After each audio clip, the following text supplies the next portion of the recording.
et pour ce second épisode, nous voici au siège où nous avons la joie aujourd'hui de suivre la préparation de match de l'équipe de Seconde Ligue et plus particulièrement celle de Clara Petitjean. On va aller les rejoindre. Comme pour tout le monde, la journée débute par le petit déjeuner. Aujourd'hui comme avant chaque début de match, l'équipe met en place un certain nombre de rituels permettant à chacune de se préparer collectivement et individuellement. Le tout loin des regards extérieurs. Ou presque. Ah là là, les marches d'avant-match. À mon époque, c'était le meilleur moyen de gérer mon stress. Alors je vous arrête, je dis à mon époque, mais interdiction de dire que je suis vieille. Mais là, c'est surtout l'occasion rêvée pour retrouver Clara Petitjean. Je suis avec Clara Petitjean. Bonjour Clara. Bonjour. Comment vas-tu? Bah bien et toi? Ça va très bien, merci beaucoup. Tu es au club du coup depuis 2016, donc des préparations de match, j'imagine que tu en as eu beaucoup. Est-ce que tu peux nous dire en quoi ces rituels sont importants pour toi?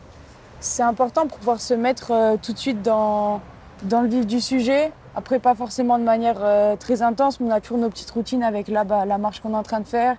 Le fait de manger ensemble, on a beau se voir toute la semaine, on se raconte quand même un peu nos vies, on partage des moments et ça nous permet déjà de penser un petit peu au match et ensuite on aura la causerie avec Marine et là c'est pour vraiment rentrer dans le vif du sujet. Comment tu te sens à l'approche de ce match important face au leader de ce championnat?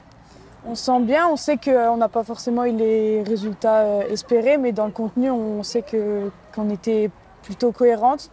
Donc maintenant, à nous de faire le travail. On a continué à bien travailler la semaine et en espérant prendre les 3 points ce week-end.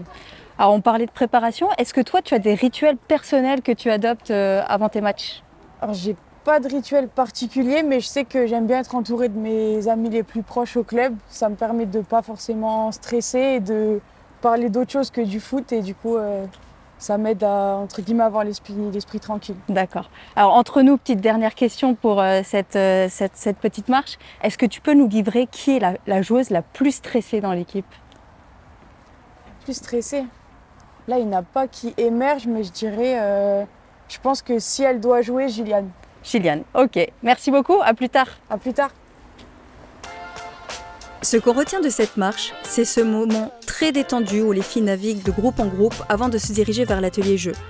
Dernier moment de fou rire avant de passer à la causerie d'avant-match, et là, interdiction d'y assister afin de laisser Marine Morel et son groupe dans leur bulle. Il est temps pour nous de quitter le centre de formation pour se rendre au stade de Zavel, car, il ne faut pas l'oublier, il y a un match à gagner. En arrivant sur place, les filles commencent la reconnaissance du terrain, à chacune ses habitudes et ses besoins.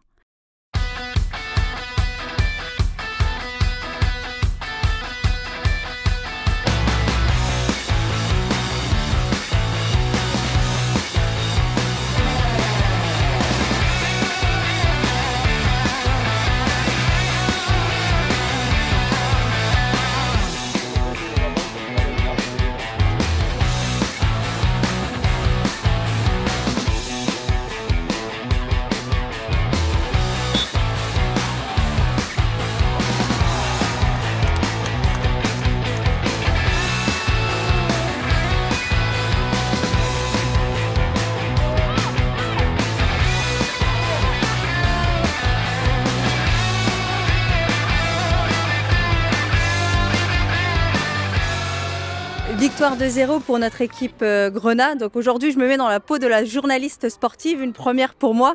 Donc je suis en compagnie de Clara. Félicitations pour votre victoire. Merci. Est-ce que tu peux nous donner tes premières réactions par rapport à ce match? Déjà, on voulait que De Zavel soit une forteresse, donc c'est chose faite. Toujours personne qui a pris 3 points ici.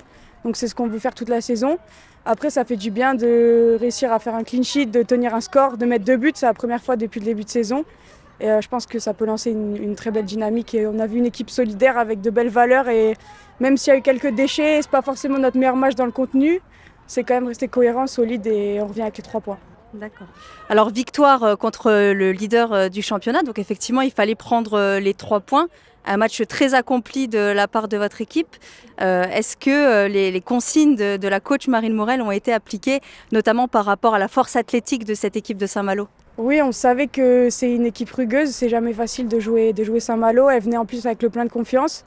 Donc on a essayé de mettre en place ce que Marine nous avait demandé, essayer d'être dans les duels au maximum. On sait que nos jeux combinés, ça pouvait les faire déjouer si elles arrivaient un peu en retard.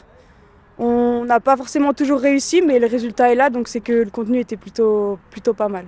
Alors on a eu la joie de te suivre pendant toute la journée. Généralement, c'est quoi vos rituels d'après-match? Est-ce qu'il y a quelque chose que vous faites en groupe ou est-ce que c'est plutôt le moment de se recentrer sur soi-même avant de redébuter une seconde semaine? Là, je pense qu'on va déjà savourer, parce que c'est la première. Donc c'est vraiment la première victoire en championnat avec ce nouveau groupe, cette nouvelle équipe. Donc on va bien chanter, bien crier, on va mettre la musique, on va fêter et dès que chacun va rentrer chez soi, après on va se reconcentrer pour le match d'après. Un petit karaoké en vue alors? Certaines oui, d'autres non. Super, bah écoute, merci beaucoup et puis à très bientôt.